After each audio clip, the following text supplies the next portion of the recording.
dan sebagainya. Nanti boleh menjadikan topik ini itu sebagai topik kajian kalian. Yang sudah punya judul ya, monggo dilanjutkan ke dosen pembimbingnya masing-masing. Atau yang kurang mantap dan sebagainya, jangan judul-judul yang sudah. Nah, nanti bisa dengan alternatif judul ini bisa kalian angkat menjadi topik tesis kalian. Karena judul ini itu adalah bidang saya, gitu ya. Saya bidangnya di guru besar saya adalah di software cost. Jadi lebih banyak bicara tentang basisnya adalah software metric ya. Nah, nanti otak-atik itu sudah apal ya saya ya gitu ya, riset-riset tentang itu dan itu nanti bisa dibawa ke sampai ke software software metric itu nanti sesuai dengan namanya gitu ya. Itu adalah membahas tentang metrik metrik itu ukurannya dan software itu perangkat lunak. Jadi ukuran dari perangkat lunak. Jadi perangkat lunak itu punya size. Jadi masing-masing perangkat lunak kan beda. Perangkat lunak sistem akademik dengan aplikasi IRP, aplikasi SAP kan beda. Tentu saja mereka punya besar kecilnya. Gitu ya, kira-kira ya. Jadi coba saya share screen ya. Ya, oke. Nuh, kok ini ntar slide satunya. Oke. Ya, jadi mata kuliah ini itu sebetulnya software course ini itu mata kuliah pilihan ya di S2 Sistem Informasi itu mata kuliah topik ya topik khusus ya. Ya mungkin kalian nanti ketemu mata kuliah ini kan masih lama barangkali saya berikan dulu di materi terakhir ya, materi terakhir untuk mata kuliah BPS ini. Ya, jadi ada yang disebut dengan software economic gitu ya. Jadi itu adalah sebuah cabang ya cabang dari software engineering yang membahas tentang unsur-unsur ekonomi dari satu perangkat lunak. Salah satunya adalah biaya. Jadi eh, sebuah software itu kalau dianggap sebuah investasi itu nanti akan berkaitan dengan dua hal ya. Apapun investasi itu berkaitan dengan dua hal. Yang nomor satu adalah faktor biaya. Nanti biaya itu bisa didefinisikan lagi menjadi biaya initial cost, and operational cost atau operational cost atau ada lagi yang mendefinisikan dengan kacamata yang berbeda itu disebut sebagai fixed cost and variable cost ya. Jadi bisa juga seperti itu. Nah, yang jelas dia adalah cost ya, adalah biaya yang harus dikeluarkan. Baik itu adalah initial cost. Jadi kalau dalam analisa investasi kan kalian bicara tentang initial cost. Apa saja sih cost-cost awal yang diinvestasikan gitu ya. Terus kemudian nanti ada operational cost. Jadi biaya-biaya yang dikeluarkan pada saat operasional. Kemudian berikutnya itu menyangkut benefit atau manfaat. Nah, jadi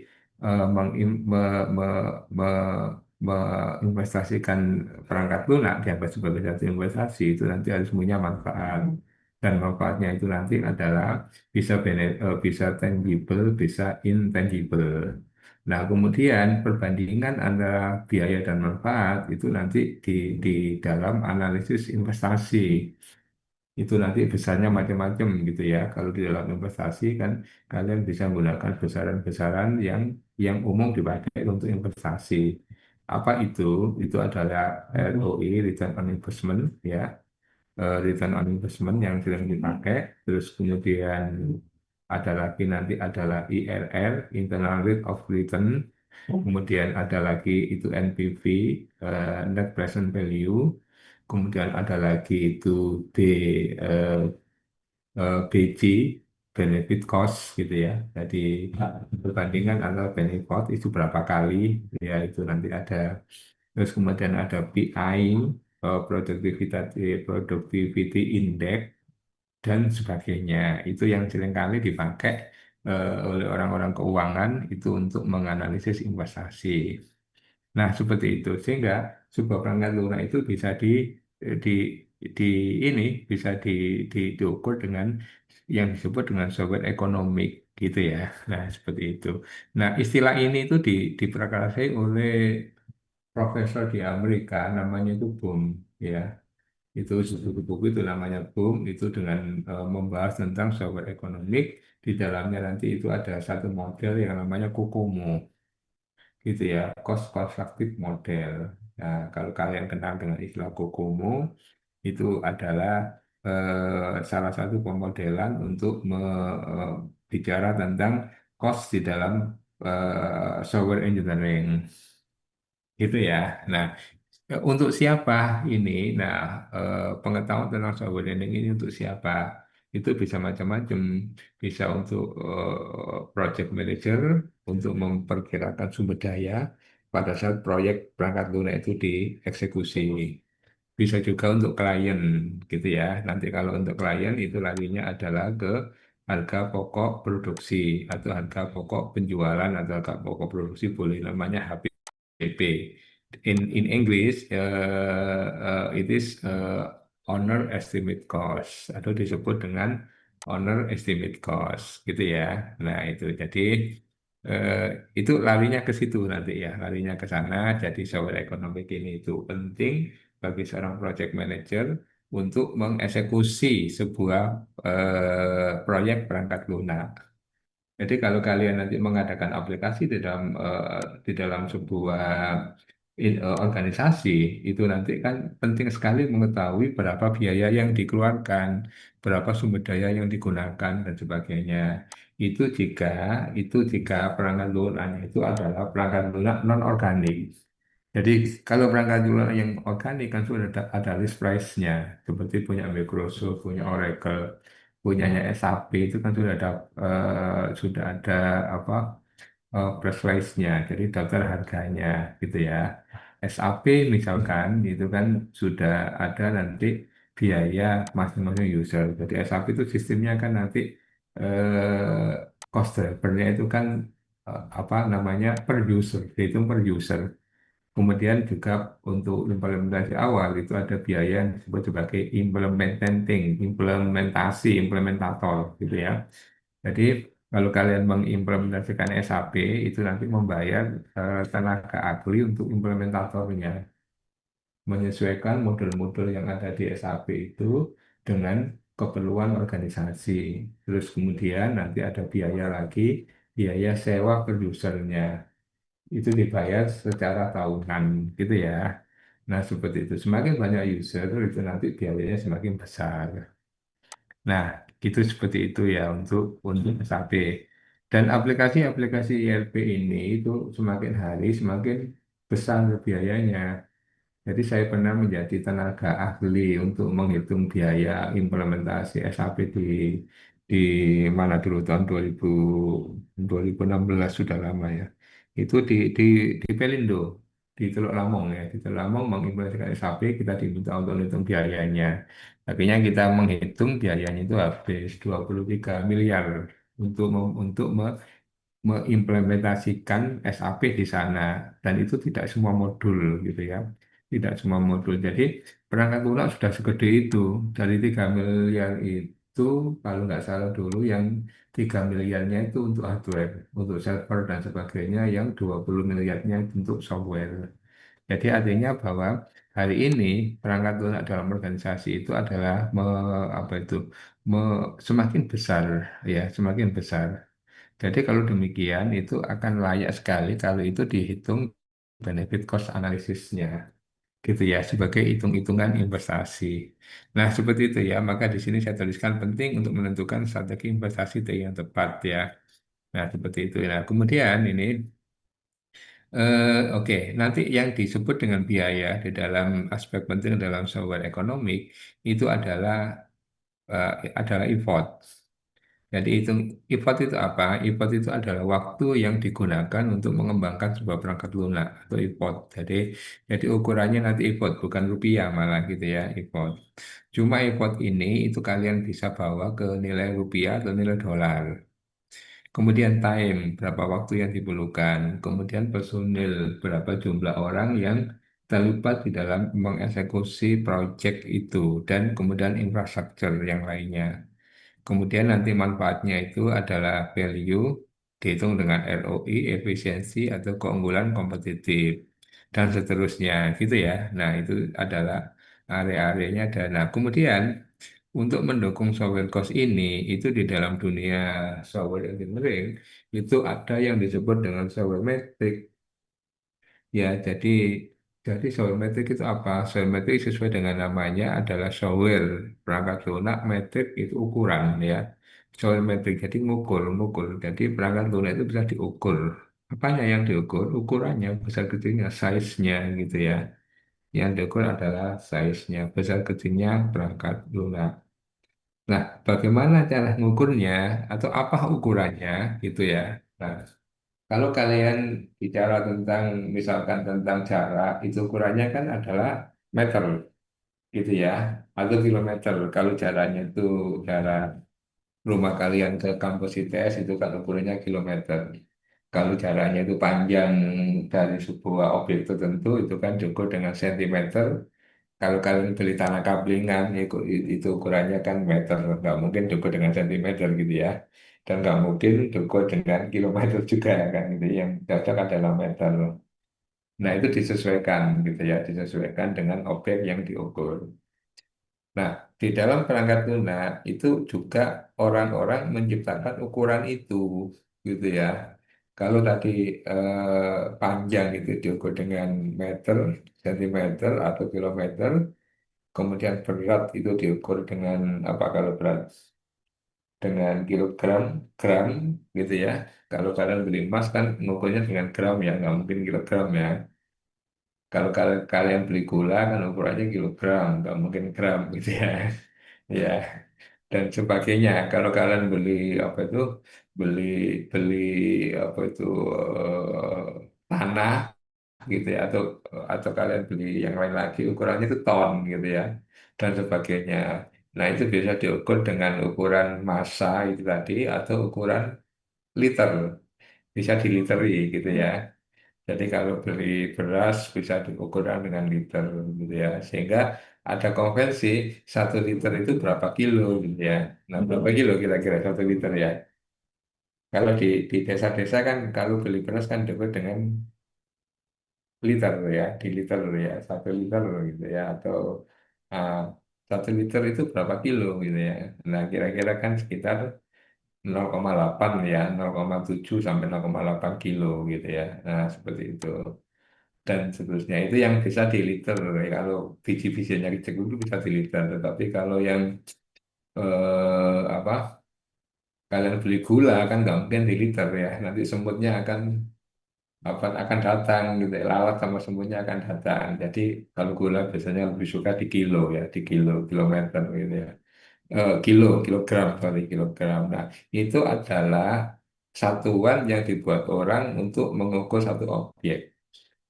Kalau mengukur waktu pakai pakai detik, jam gitu ya dan seterusnya. Nah, sekarang untuk mengukur software itu apa satuannya? Nah, seperti itu. Maka orang awalnya menciptakan satu satuan untuk mengukur software. Maka eh, bidang ini itu disebut dengan software metrik.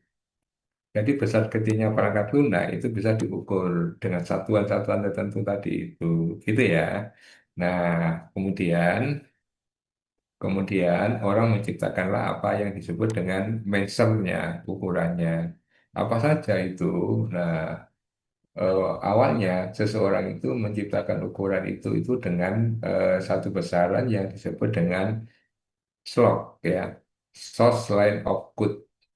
Itu artinya bahwa perangkat lunak itu bisa diukur dengan panjang kecilnya source code yang dibuat, yang dihasilkan. Jadi kalau semakin panjang source code-nya, per barisnya, nanti tentu saja nanti baris-baris komen itu dibuang, tetapi baris-baris logika itu dipertahankan. Maka nanti akan keluar berapa panjang baris untuk membuat suatu software tertentu ini. Software akademik gitu berapa baris gitu ya. Kemudian software apalagi software untuk rumah sakit itu berapa baris dan sebagainya. Maka nanti akan orang mengukurnya itu pakai kilo line. Maka disingkat dengan kalog gitu atau kaslog gitu ya. Itu adalah kilo source line of code. Nah, tetapi model ini gampang runtuh gitu ya, gampang runtuh. Kenapa? Kenapa? Karena bahasa pemrograman itu sendiri itu mengalami evolusi. Ada yang levelnya itu rendah seperti assembler, bahasa C itu kan levelnya bawah. Atau yang levelnya itu high level seperti Visual Basic, Delphi, terus kemudian hari ini yang kalian pakai itu Java, Java itu levelnya agak tengah ya. Kemudian Python itu level high, sudah level high dalam bentuk komponen-komponen. Maka ukuran dengan slot line of code ini itu sudah nggak relevan lagi, gitu. Sudah nggak relevan. Artinya dengan bahasa yang berbeda, bahasa pemrograman yang berbeda itu menghasilkan sebuah nilai yang sangat berbeda gitu ya, berbeda. Jadi akhirnya ukuran memakai slog ini itu sangat sensitif terhadap besar kecilnya atau apa namanya eh, atau tingkat primitif dari sebuah bahasa pemrograman yang digunakan. Semakin bahasa pemrograman itu primitif, itu menghasilkan source line code yang semakin banyak seperti assembler bahasa C itu nanti menghasilkan source code yang jauh lebih banyak. Tetapi pada saat kalian menggunakan bahasa pemrograman yang levelnya high, seperti Python, kemudian apalagi yang high, atau MATLAB gitu ya. MATLAB itu bahasa pemrograman atau bukan ya? Ya saya kombinasi, saya juga pernah mengcoding MATLAB itu sampai sampai ribuan baris gitu ya. Ya, karena tidak ada fitur di situ, akhirnya bikin sendiri gitu, sampai menghasilkan ribuan baris dengan MATLAB gitu ya. Nah, itu kan bahasa yang high level gitu ya, seperti Python itu high level sekali. Terus kemudian bahasa-bahasa yang berbasis visual itu kan high level ya. Nah, tentu saja selain code-nya itu semakin sedikit gitu ya, sehingga kalau begitu sudah nggak relevan menggunakan log itu tadi. Maka muncullah teknik-teknik baru di dalam software metrik.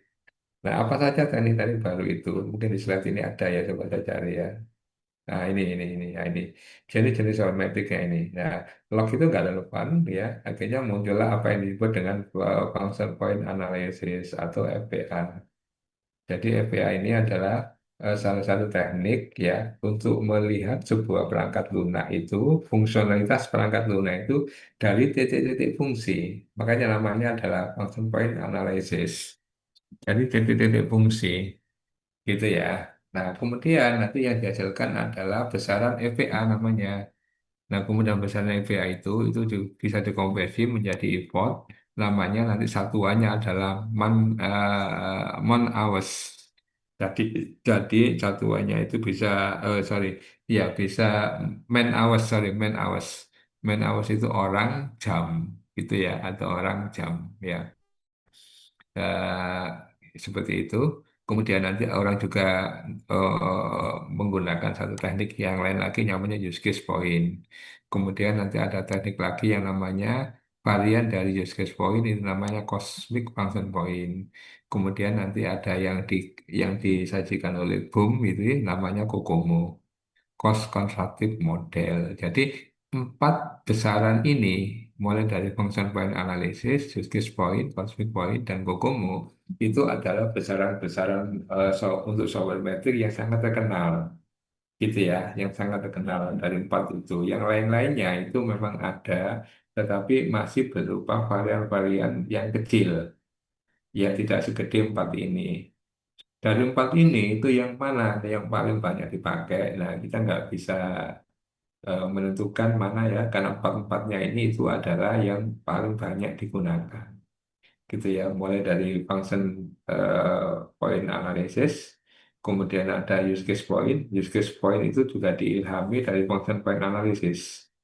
Terus kemudian cosmic itu juga diilhami dari function point analysis, tetapi dalam satu prosedur yang lebih sederhana. Sementara Kokomo itu agak berbeda gitu ya, itu punyanya Boom ya, punya Boom dan juga jauh sedikit lebih rumit gitu ya Kokomo untuk ngitungnya, untuk cara ngitungnya. Tetapi hari ini orang-orang sudah membuat semacam aplikasi yang namanya kalkulator gitu ya, dan seterusnya sehingga teknik ini sudah mudah gitu ya, sudah mudah untuk tataran implementatif. Tetapi untuk tataran riset, bagi kita orang akademis, nanti kan perlu riset dan sebagainya. Maka di sini nanti ada banyak challenging gitu ya. financial engineering dan sebagainya yang kalian bawa itu menjadi ranah research, ya ranah research kalian. Misalkan di Kokomo itu banyak ratusan judul yang bisa di-create dari situ. Di function point analysis itu juga masih banyak ratusan, puluhan dan ratusan judul yang bisa di-challenge dari situ gitu ya. Nanti ada use case point dan sebagainya. Nah, seperti itu. Jadi ini adalah jenis-jenis dari software metric. Jadi software metric ini adalah salah satu bidang ya di dalam software engineering yang sebetulnya bukan area teknikal dia, tetapi yang objeknya itu objek teknikal, tetapi didekati dari sisi biaya, gitu ya. Dari sisi biaya. Jadi kalau kalian ngambil topik ini itu sebetulnya tidak memerlukan teknikal, tidak memerlukan tidak memerlukan pengetahuan tentang programming, tentang apa lagi itu, tentang yang tester, tentang di dalam software engineering itu, tentang software apa itu project manager dan sebagainya. Tidak memerlukan itu. Nanti kalian lebih banyak bicara itu adalah ngitung-ngitung tentang cost-nya. Itu ya, jadinya ya. Oke. Nah, untuk materi sebelum saya lanjutkan nanti satu-satu ini yang bagaimana. Ini kan baru bicara tentang wood-nya. Ya, apa saja sih di dalam soal metrik itu, ya. Nah, dan kemudian yang pertama tadi kita bicara tentang definisi dari soal metrik itu apa saja, apa gitu ya. Terus kemudian setelah tahu kita belajar apa sih apa saja sih tipe-tipe atau jenis-jenis visual metric. Itu kalian kenal slog, kalian kenal function point analysis, use case point, cosmic function point atau GFP ya. Kemudian kalian kenal dengan istilah COCOMO gitu ya. COCOMO ini juga sudah ada COCOMO 1, COCOMO 2 dan mau dirilis ke COCOMO 3 oleh BUM ya. Walaupun itu mau merilis ke musika, tetapi masih belum rilis ya, masih belum rilis. Jadi yang masih dipakai ini Kokomo 2. Tetapi Kokomo 2 itu sudah ada mulai tahun 2000-an. Jadi sudah berusia 25 tahun ya, dan harusnya sudah, karena teknologi sudah bergeser, artinya teknologi untuk software engineering itu sudah berubah. Selama 25 tahun itu kan yang berubah ya. Masa pemrograman berubah, tool berubah, dan sebagainya. Kemudian juga kompleksitas dari bisnis yang dibikin software itu berubah juga, lebih kompleks. Ya, lebih kompleks kan. Jadi kalau dulu adalah apa sistem akuntingnya itu sederhana, kalau sekarang sistem akuntingnya menjadi lebih kompleks gitu ya. Karena bagaimana untuk perusahaan multinasional dan sebagainya gitu ya kan menjadi lebih kompleks. Nah, seperti itu. Gitu ya, maka hukum kedua itu sebetulnya sudah nggak relevan, tapi Bohm sudah menyiapkan riset untuk itu. Cuma Profesor Bohm itu orangnya udah sepuh ya, sudah tua gitu ya, mudah-mudahan nanti dia masih sempat untuk mengeluarkan versi Kokomo 3. Kita akan tunggu itu ya, ya kita akan tunggu punyanya Bohm itu dan ya kita berharap dia dia sempat mengeluarkan Kokomo 3. Ya, seperti itu. Nah, sebelum kita lanjutkan, ada yang perlu dibahas dulu. Nanti akan kita bahas masing-masing ini bagaimana cara kerjanya, gitu ya. Nah, seperti itu. Oke, sebelum kita lanjutkan, mungkin ada yang didiskusikan dulu bahwa hari ini kita akan membahas tentang apa itu software metric, gitu ya. Topik kita software metric dan di dalamnya nanti ada slog, ada ada function point analysis, ada use case point, ada cosmic function point, dan ada COCOMO, cost constructive model, gitu ya. Nah, seperti itu. Ya, oke. Jadi ini adalah salah satu bidang yang membicarakan tentang ekonomi di dalam software, gitu ya. Ekonomi di dalam software. Tapi tidak kalian tidak tidak bicara kayak seorang akunting gitu, nggak sampai segitu ya. Cuma ada formula-formula yang nanti bisa digunakan ya, yang disajikan oleh di dalam beberapa teknik gitu ya. Oke, kita akan bahas tentang Kokomo dulu ya. Kokomo ini yang paling populer itu Kokomo. Ada dua yang sangat populer dari empat tadi itu. Yang pertama adalah COCOMO dan yang kedua itu adalah function point analysis itu yang sangat populer ya. Kemudian nanti disusul dengan Cosmic Function Point itu relatif baru 2019 itu baru dimunculkan orang gitu ya. Sudah di standarkan ISO sudah. Jadi function point analysis itu sudah ISO, kemudian Cosmic Function Point itu juga sudah ISO. Use case point itu belum di ISO kan gitu ya. Dan dia tidak terlalu populer ya karena dia populernya itu nempel di UML soalnya ya seperti itu. Tapi Kokomo itu sudah populer duluan yang diinisialisasi oleh Boom ya Profesor Boom itu kalau kalian lihat di Google gitu ya Boom itu bacanya adalah Boehm ya dari Boehm karena dia adalah orang Jerman yang ada di Amerika ya di saya lupa itu universitasnya California atau mana gitu ya. Itu eh, apa karena dia orang Jerman maka dipanggilnya itu bukan Boom tapi bacanya Boehm gitu ya Boehm jadi Profesor Boehm gitu ya. Nah seperti itu. Oke ya saya coba cara Kokomo sekarang. Nah ya. Ya, ya, Kokomo nah, itu gimana cara kerjanya ya. Mungkin nanti kita nggak seluruhnya bisa mempelajari ya, karena keterbatasan waktu. Tapi minimal kalian mengetahui bahwa di dalam bidang software engineering ini ada salah satu bidang yang tidak kalah menarik untuk di riset gitu ya. Namanya itu adalah software metric. Nah, software metric itu bisa dibawa menjadi software cost. Maka di kuliah nanti kuliah apa namanya? Kuliah topik khusus yang diberikan ke saya itu saya membahas tentang topik software cost. Isinya ya ini model-model ini nanti membahas paper-paper tentang beberapa model ini dan challenging-challenging yang bisa diangkat menjadi sebuah research gitu ya. Ya. Nah, ini. Nah, Kokomo ya ini Kokomo 2. Nah, saya mempunyai sebuah paper ya yang apakah sudah saya aktifkan ya papernya untuk Nah, yang menggunakan software metrik ini itu untuk cost ya untuk honor estimate cost mbak saya tarikan ini sudah aktif ini paper saya ini ada dua paper ya yang bicara tentang software cost ini ya ini paper ini. Ya, ya model honor estimate cost ya, model of honor estimate cost. Jadi honor estimate cost itu adalah biaya perkiraan sendiri gitu ya, punya for software development project in Indonesia. Nah ini saya membuat model gitu ya, bagaimana untuk menghitung biaya pengembangan itu yang berbasis pada function point analysis. Nah ini function point analysis itu. Ya, nanti hitung gitu ya, saya uji model ini kita uji dengan beberapa project yang sudah lewat gitu ya.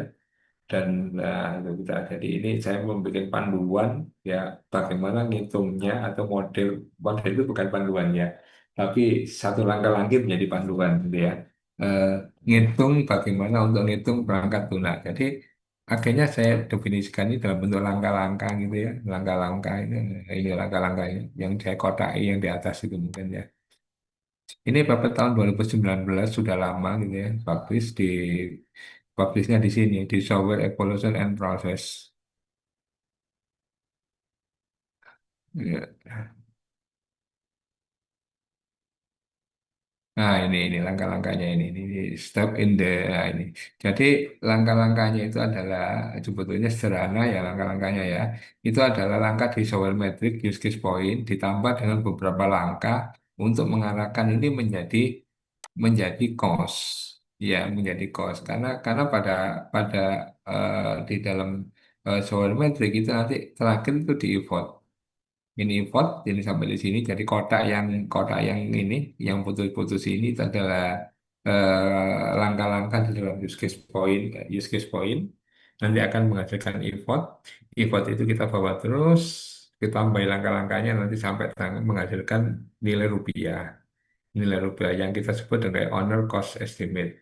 Nah, aplikasi-aplikasi semacam ini itu sangat dibutuhkan ya. Saya punya mahasiswa S2 di MMT itu yang mengambil topik ini untuk tesisnya dia. Dia menggunakan teknik cosmic Mason point itu untuk menghitung eh, sama dengan saya gini menghitung biaya estimasi atau honor estimate cost tetapi menggunakan teknik yang berbeda ya dan lebih mudah teknik itu menggunakan cosmic Mason point ya seperti itu ya nah seperti ini nanti karena ini itu biaya project itu semua untuk mengeksekusi project itu dibutuhkan apa namanya biaya dari pengembangan perangkat lunak itu sendiri ditambah dengan biaya-biaya yang lain.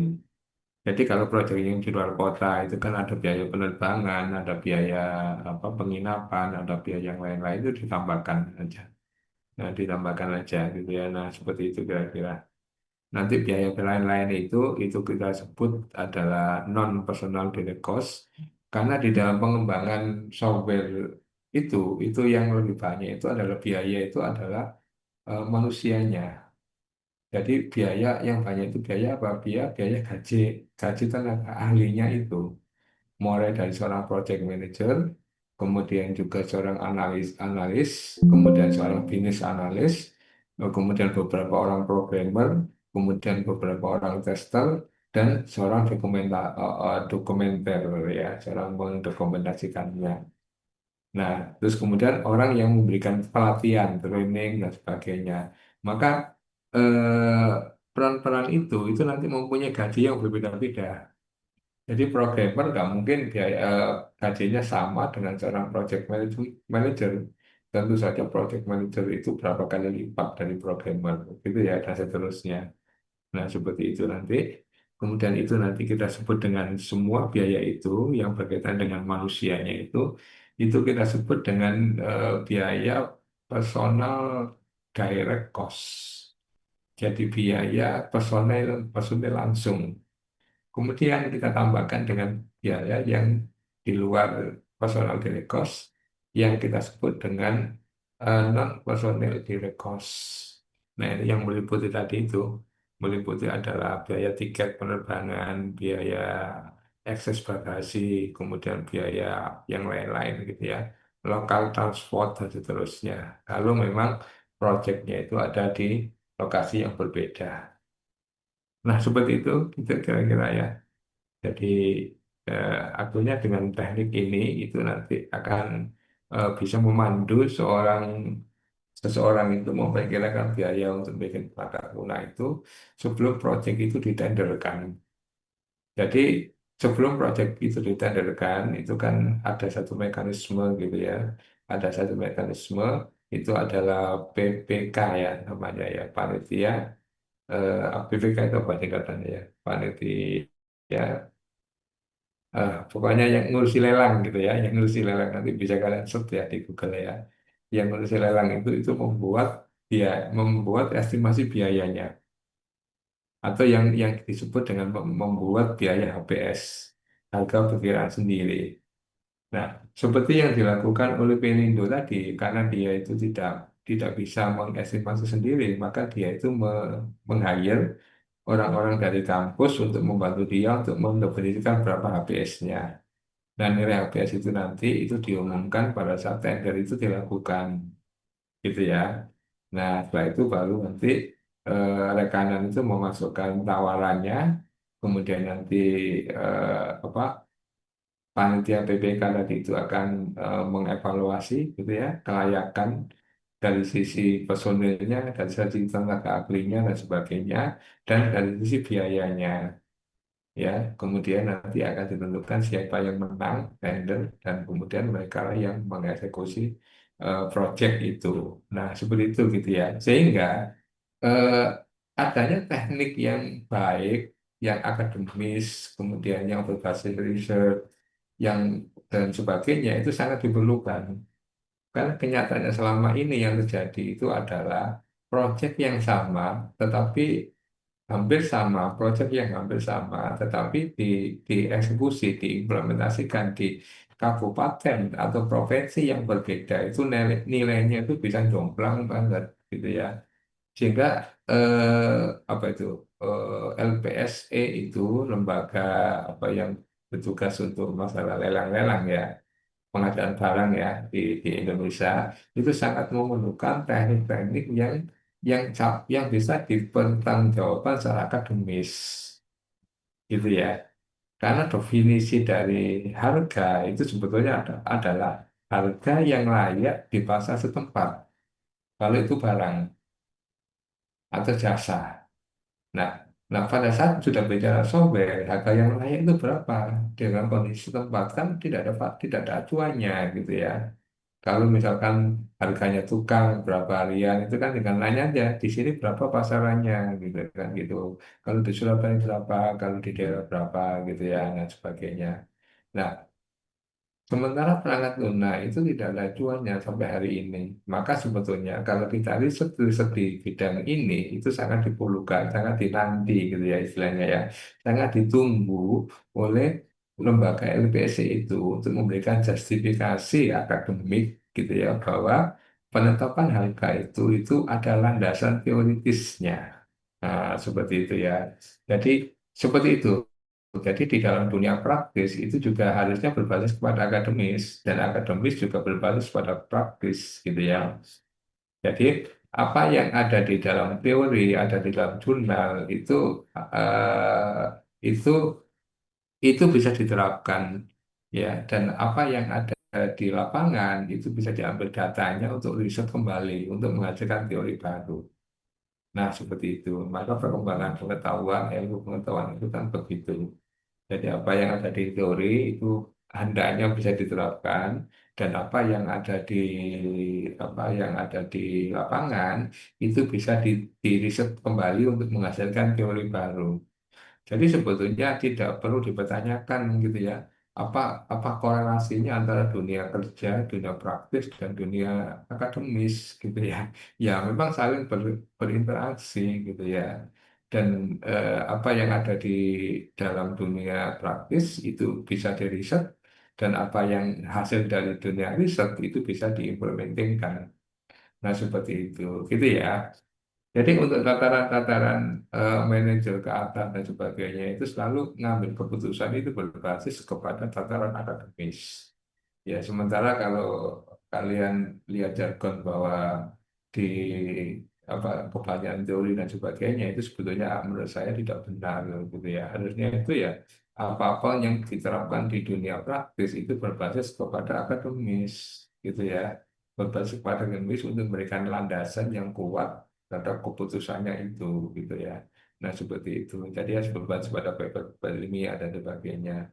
Sementara itu, riset yang baik itu harus berbasis pada data yang ada di dalam dunia praktis.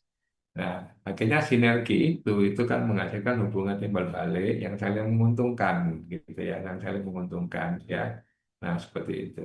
Itu ya kira-kira ya. Dan ini ya, ini adalah paper saya tahun 2019 yang bicara itu. Dan paper ini yang saya pakai untuk jabatan fungsional saya kemarin ya. Nah, kemudian ini juga pernah saya punya paper yang lain lagi yang implementing Kokomo 2 sebagai personal direct cost in owner estimate cost ya. Hampir mirip sebetulnya. Tapi yang satunya tadi menggunakan use case point, yang satunya itu menggunakan Kokomo. Nah, seperti itu ya, ini Kokomo dan seterusnya. Nah, bagaimana sih Kokomo itu bekerja? Nah, sekarang kita lihat ini di panduan. Ini di panduan ini ada teknik yang namanya Kokomo yang ada tadi ya. Lepas mbak saya ketikkan lagi. Ini mungkin. Nah ini ya di Kokomo 2 gitu ya. Jadi Kokomo 2 itu diinisiasi asalnya Kokomo 1 ya. Kokomo 1 itu tahun 80-an Kokomo 1 itu sudah terbit yang dikenal dengan istilah Kokomo 81.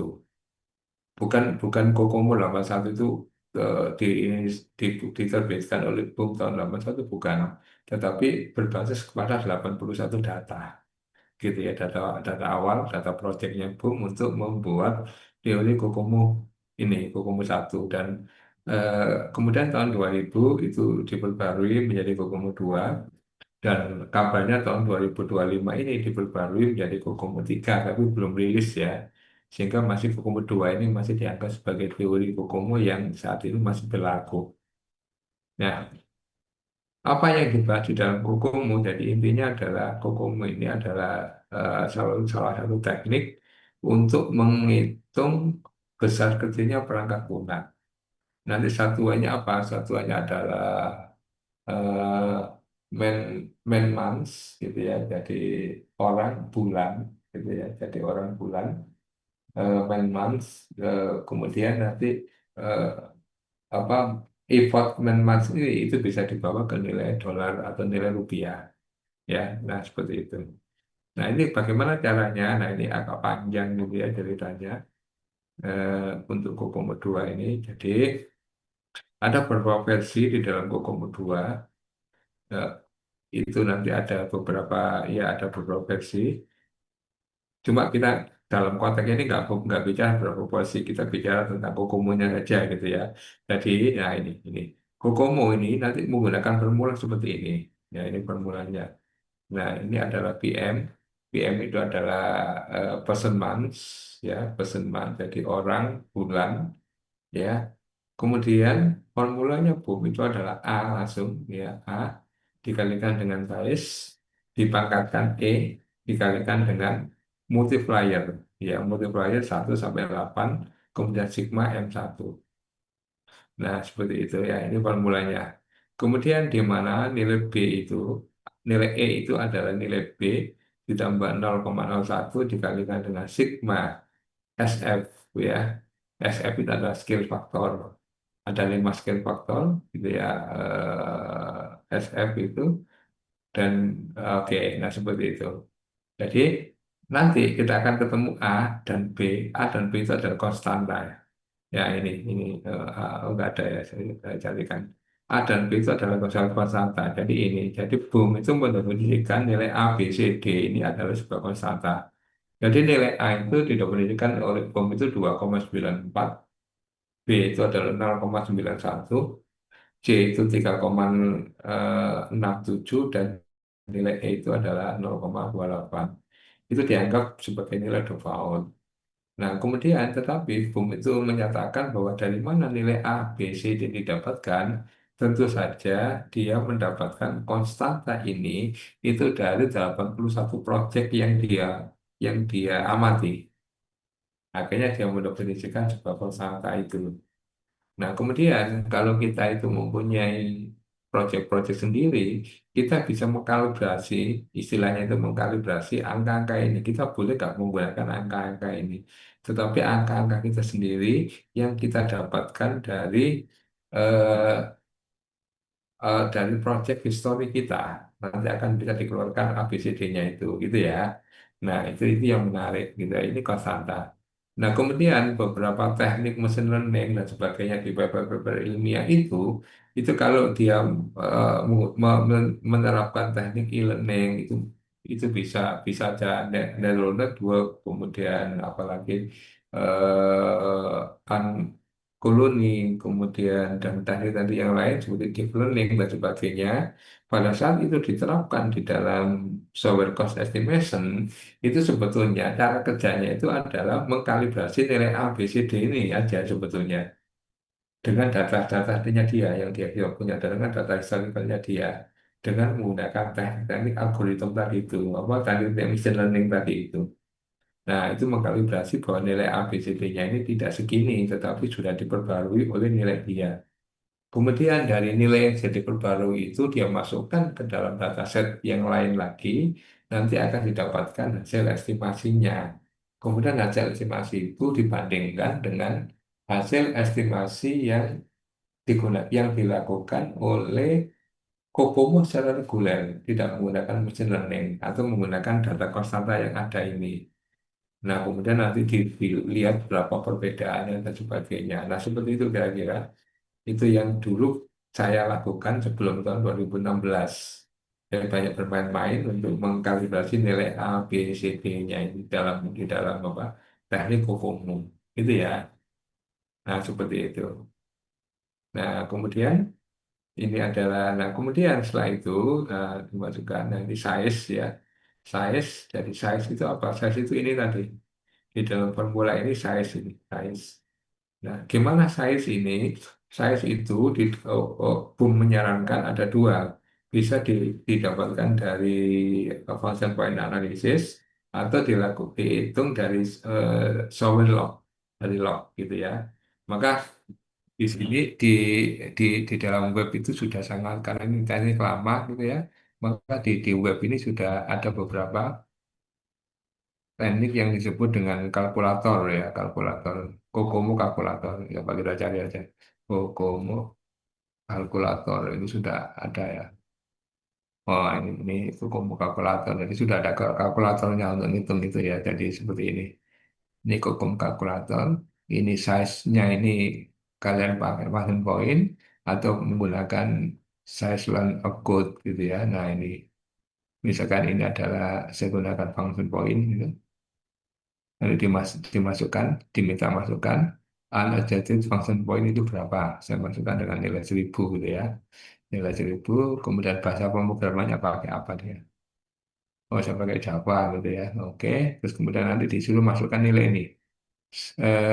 Scale scale drivernya atau scale faktornya ini. Nah, ini dimasukkan nilai apa seperti apa namanya seperti skala Likert gitu, mulai dari very low, low, nominal, high, dan very high, dan extra high. Misalkan saya isi nominal aja, dan seterusnya gitu ya. Ini ngisikan. Nah, ini yang disebut dengan scale factor tadi, yang di bawah ini itu disebut dengan apa? Disebut dengan software cost driver gitu ya. Nah, ini. Nah, ini. Nah, jadi kita kalau kembali ke formula ini tadi, itu adalah yang ini, yang 5 tadi itu yang di atas itu adalah scale factor. Kemudian yang ini, yang 1 sampai N ini, itu biasanya ada 17 gitu ya.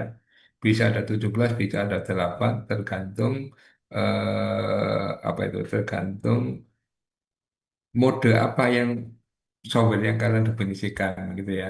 Nah, seperti itu. Nah, kemudian ya, ini dimasukkan ke formula ini gitu ya. Ya, nah ini kalau di dalam software, kalau di mata kuliah software pas mahasiswa saya ajak untuk bagaimana BUM ini mendapatkan teknik ini gitu ya, mendapatkan nilai-nilai ini itu kita ajak ke sana. Karena ini di kuliah kuliah apa BPS gitu ya, maka saya tidak sampai ke sana gitu ya, hanya menunjukkan aja bahwa itulah cara ngitungnya gitu ya. Nah, seperti itu. Nah, kemudian setelah itu dengan kalkulator ini gitu ya nanti akan bisa dihitung gitu ya akhirnya berapa sih biayanya. Nah, itu kita jalankan aja di mana ini ya.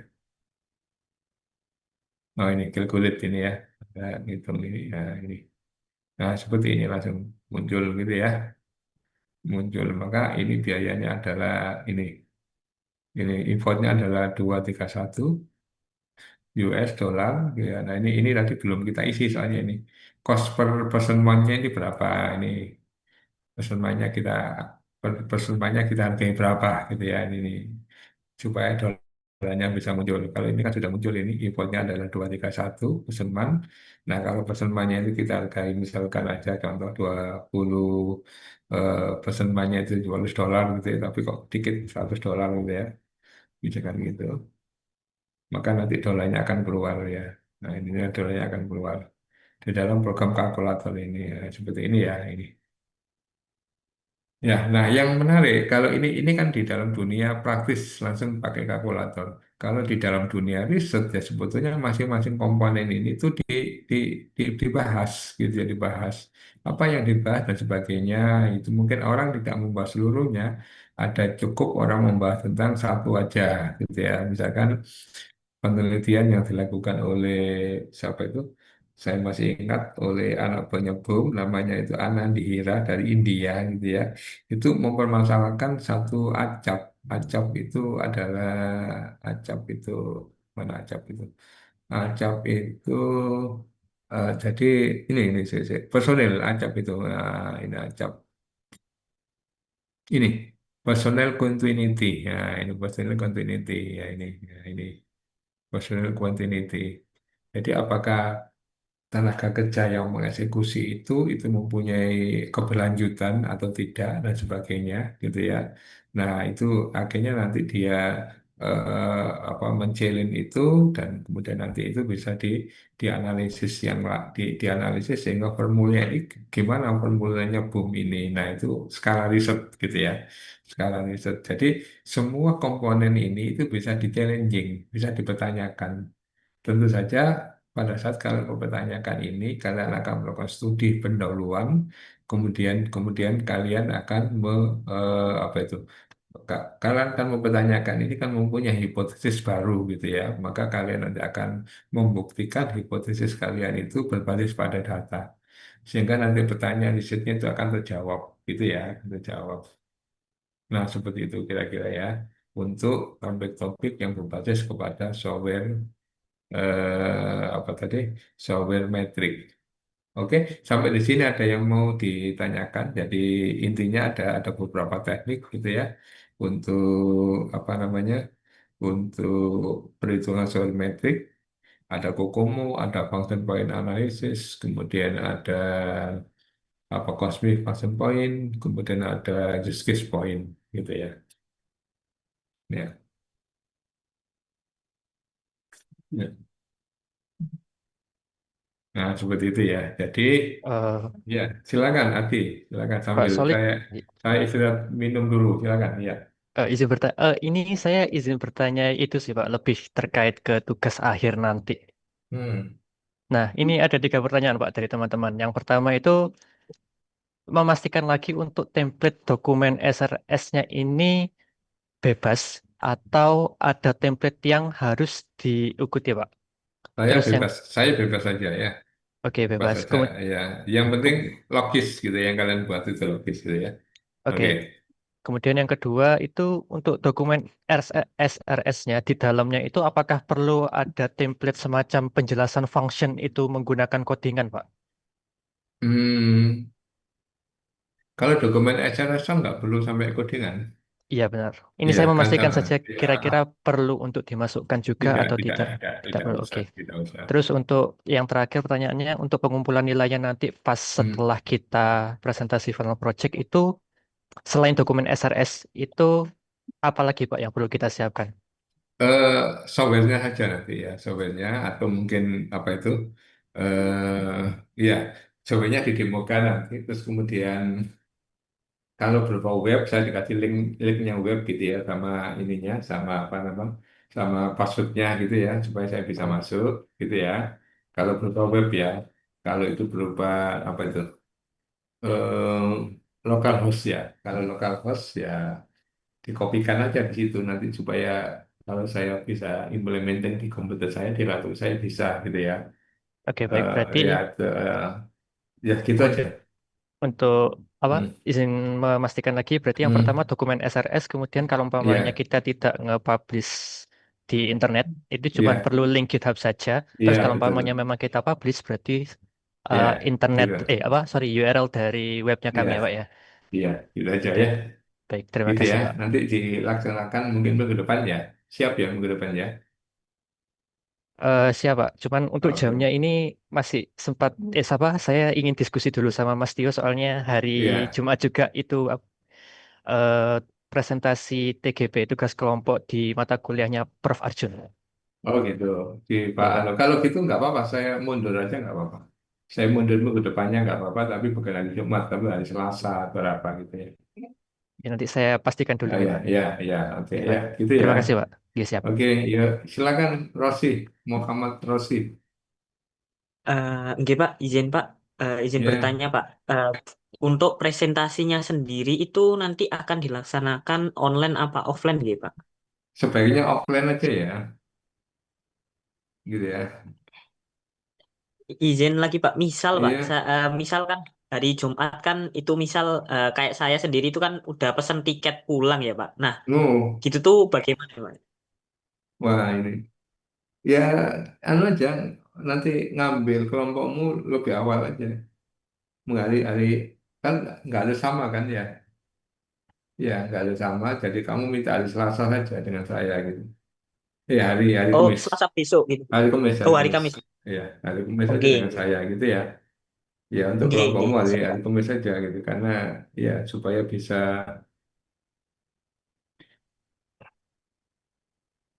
ya gitu ya.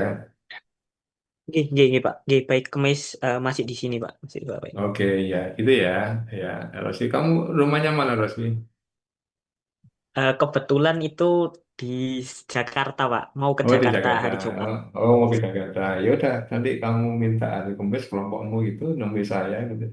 Nanti kita jadi tidak harus ya. Gini untuk final project itu nggak harus bersama-sama ya. Jadi tiap kelompok itu boleh minta waktu ke saya gitu untuk mendemokan ya pekerjaannya itu gitu ya. Nah gitu aja kira-kira. Tidak harus waktunya bareng gitu ya. Gitu ya bisa Oke, dipahami Pak. ya. Nanti, nggih, nanti berarti saya chat Bapak aja nggih, untuk hari Kamis itu Betul di ya. jam berapa itu. Iya Oke, terima betul. kasih. Oke, Iya. terima kasih Bapak. Oke gitu ya. Nggih, dapat dipahami. Oke. Makasih, Pak. Iya iya enggak.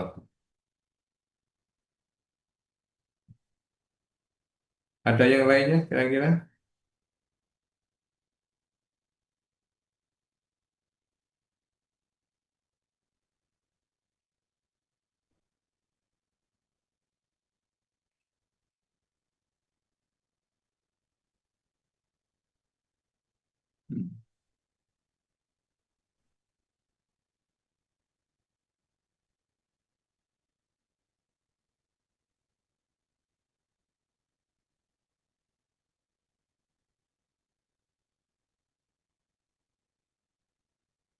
Nggak ada yang lain ya kira-kira ya. Oke kalau nggak ada yang lain saya pikir saya cukupin aja ya bolehnya ya.